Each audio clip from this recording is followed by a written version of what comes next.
Hello kids, this is Parimala and I'm your coding teacher. Welcome back to my channel Stream with KSP. I hope you all are doing great. Stay home, stay safe. We are continuing the series of P5 editor in the previous classes and we are learning the concepts of JavaScript programming language. We all created so many games and we are doing with the P5 editor and you are enjoying the coding. If anyone new to this channel, please subscribe and click on the bell button to get notification for next videos. Don't forget to like and comment to get boosted for next videos. In this class also we are going to discuss wonderful topic. If anyone have missed the previous classes, all the class descriptions are provided in the description. Kindly check it. Let's get started today's class without wasting time.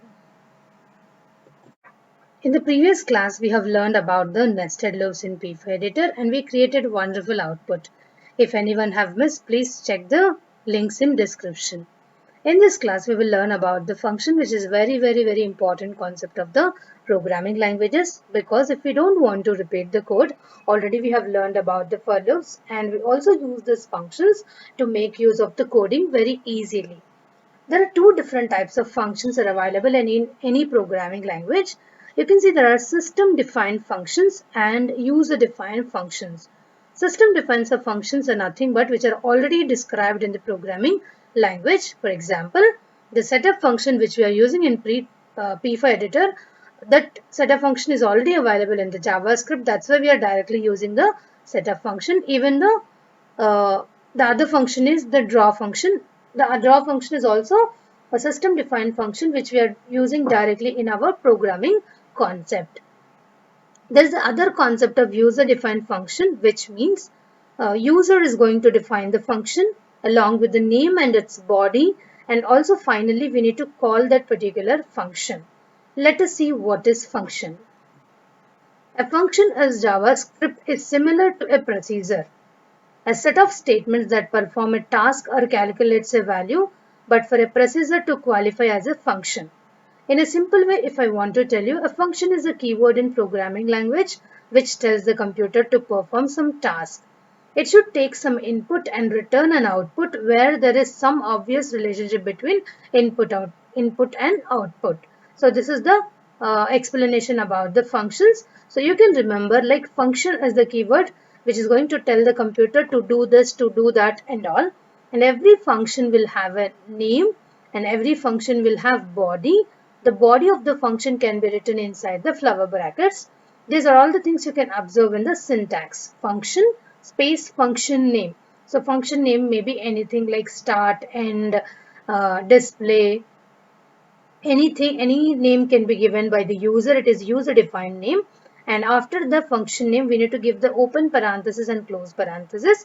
And there one flower bracket will be mentioned. And inside the flower bracket, that what that function has to perform, that body of the function can be declared inside the flower brackets. User defined function need to be called for the execution. If we want to see the output of this particular functions compulsory, we need to call these functions in the respective positions. So let's get started P5 editor and let us see how to create the simple functions.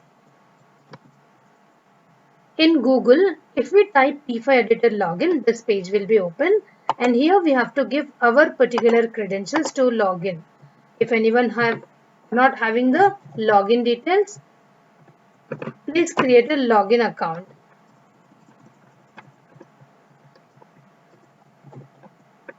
I'm given my password and I'm clicking on the login button. Let me reload the code. Once again, I'm giving my credentials.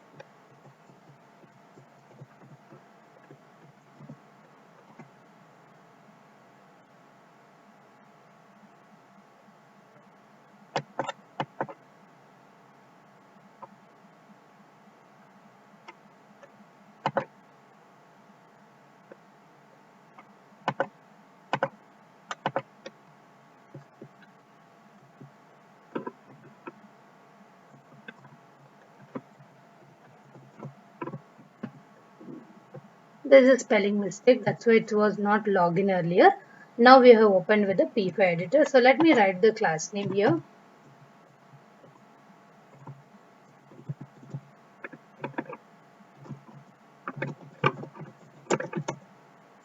functions in P5 editor. So we will display a rectangle on the canvas, but we are not going to use the normal procedure to display it. Okay, we will use the concept of functions. So let us start writing the code here. I have written the class name functions in P5 editor. Now we are going to write the program for the functions. So before creating a user defined function, first general we will display a rectangle on the screen. For that I have changed the background color to 0, and if I click on the play button, we'll be able to see the black color background on the canvas. Now first we will display a rectangle on the canvas. For displaying a rectangle on the canvas, I am setting the stroke and stroke weight properties. So stroke color is 255, that is in a white color. And the border thickness we will get by using the stroke weight instruction. Generally we use it to give number 4 thickness. And I am going to display a rectangle here. And coming to the rectangle, x and y positions are 100, 200, and we want the width and height is 25, 25. So this is the displaying rectangle on the canvas. If I click on the play button, you're going to see one simple rectangle on the canvas. But we want to convert this program into functions. So let us start the functions. In line number 12, I'm writing a comment that we are creating a user defined function here. And in the next line, I'm using the function keyword, and my function name I need to write here. So I want to give the function name as display because I want to display a rectangle on the canvas. And every function will have the open bracket and close bracket for writing the body of the function, and inside the body of the function we need to write the statements. So here I want to write the statements to display the rectangle. So let me copy 8th line, 9th line and 10th line and pasting in the function display. Now if I click on the play button, the rectangle will not be displayed because we created the function, but whenever we create a user defined function, we need to call the function inside the draw function. So now we will call the function here.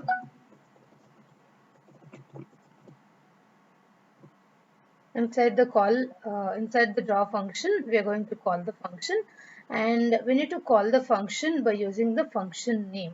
So the function name is display, that's why we are calling the function here, right? So now if I click on the play button, you will be able to see the rectangle back on the canvas. So this is about the functions, and we will be extending this code. Okay, we will be extending this code a little bit more by adding the movement to this particular rectangle. If we want to do that, we are going to create the variables. Okay, whatever the needed variables are there, that we will create. So let us go to line number 2 and write the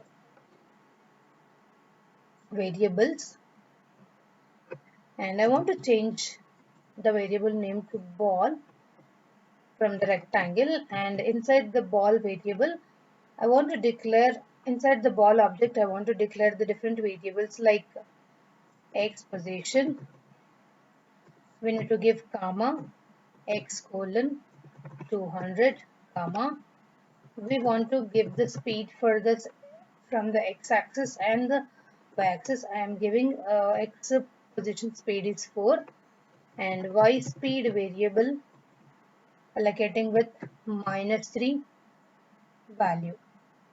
So these are the variables I am declaring with the help of ball object. Now I want to write the code for movement of the ball. Okay, so what I will do here, instead of rectangle, we will take a circle here because we want to create the ball, right? So we'll take a circle. Generally circle will take only the 3 values. So I'm giving the x position, y position and the radius. Okay, so let us decrease the radius also to 20. Now we have decreased the value, and now I want to move the ball on the canvas. So if I want to move the ball on the canvas, I want to write the move function. Here we have the two flower brackets. So inside the move function, I want to write the statements related to movement of the ball. So if I want to move the ball, I need to use the ball dot x position. The ball dot x position is equal to ball dot x, and I want to add this ball dot x position with the ball dot speed. Okay, ball dot x speed. And then in the same way, I also want to make the y position. Every time ball dot y position also will be added to the ball dot y position as well as ball dot y speed.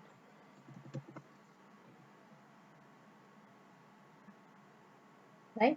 And if you come to here circle instruction, we also need to change the x and y position here. The x position must be ball dot x position and the y position must be ball dot y position. Now you can see, say this is a display function and this is a move function, and for movement of the ball. And as you already know, we need to call the function inside the draw function. So the function name is move function. Let us check this whether the ball is moving or not in x and y direction. So let me click on the play button. You can see the ball has started movement. But as it is not having the bounce off condition, that means it's touching the edges and going out of the screen. So we can also stop the ball when it is touching the canvas by writing the another function called bounce. So let us start that now. I'm going to next line again and I'm writing function bounce off. You can observe these are all the user defined functions. These are all the user defined function we are writing on your own. So if we want to write the bounce function, we need to write a condition. What is that condition is? Now the ball is moving on this canvas. So that ball x position, either if it is going right side outside of the screen or left side outside of the screen. So the meaning is that if it is the left side outside of the screen, it will be the ball dot x less than 0. Okay, so before left side outside screen, it is less than 0. And right side outside screen will be the greater than width. Okay, suppose width is 400 means ball dot x greater than width. So we can use that condition here. If ball dot x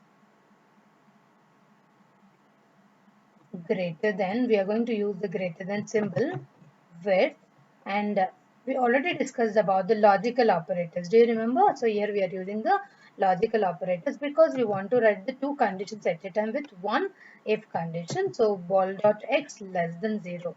So as I mentioned, here we are writing the two conditions. One is for left side outside of the screen and one is for right side outside of the screen. So if any one condition is true, what is the logical OR operator? If any one condition is true, then the statement will be executed. So here I am giving the flower brackets and we are going to write the statements here. So what should happen if the condition is true?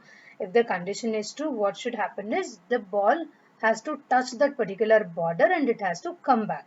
It has to come back means if it is suppose positive velocity, it has to become negative velocity, and if it is negative velocity, it has to become positive velocity. So for that we are going to write here ball dot x speed is equal to ball dot x speed. So if you want to make anything to negative, we can multiply it with -1. So now we are going to do that, multiply with -1. So what happened with this particular line, particular statement is, if you can see, actually our ball dot x speed will be 4. So suppose if it is 4 and whenever it is touching the particular border, okay, whenever it is touching the particular border, suppose it is 4 means 4 into -1. So it is going to be turned into -4, then it will come reverse. But suppose if it is for -3, when it is touching -3 into -1, then it becomes 4. So it is going to in an opposite direction. So that will happen with this. Okay. So let us check whether it is working or not. Still we have not written for the ball dot y position, but let us check in the x direction whether it is working or not. So our bounce function is completed, but what is pending? Calling this bounce function inside the draw is pending. So let us call this function bounce. Now let us click on the play button. You can see it is touching the right side corner and it is going upside because we have not written any bounce off for the top edge. Okay, so let us also complete that in the y direction. In the next line, if ball dot y greater than height. Now we need to take into the consideration of height, right? And also the logical operator. We need to take ball dot y again less than 0. Okay, top it is 0, bottom it is height. So we are taking the two conditions. And if out of two conditions, if any one condition is true, then it has to affect on the ball dot y speed. Ball dot y speed is equal to ball dot y speed multiplied with -1. Now let us see. We will fill this ellipse with some color so that it will look beautiful. I want to display it with some green color. Right. Let me click on the play button. You can see how beautifully our ball is bouncing with all the edges. Okay. And here we have given the speed in the numbers 4 and -3. Okay, so actually if it is the positive number, the ball will move right side. If it is negative number, the ball will move left side. If it is a positive number, the ball will move downside. If it is negative number, the ball will move upside. These are the conditions we are going to learn in the next classes. And this particular class ball movement section will be useful in our ping pong game. We are going to use the same concept in our ping pong game to move the ball. Now itself, I think you can understand how perfectly the ball is moving on the screen. So this is for functions in P5 editor.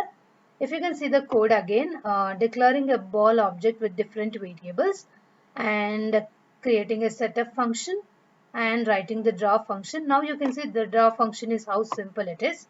And we have written three different user defined functions. So display is for displaying the rectangle, move is for moving the rectangle separately, and bouncing is to make that object, make that ball to bounce with the borders.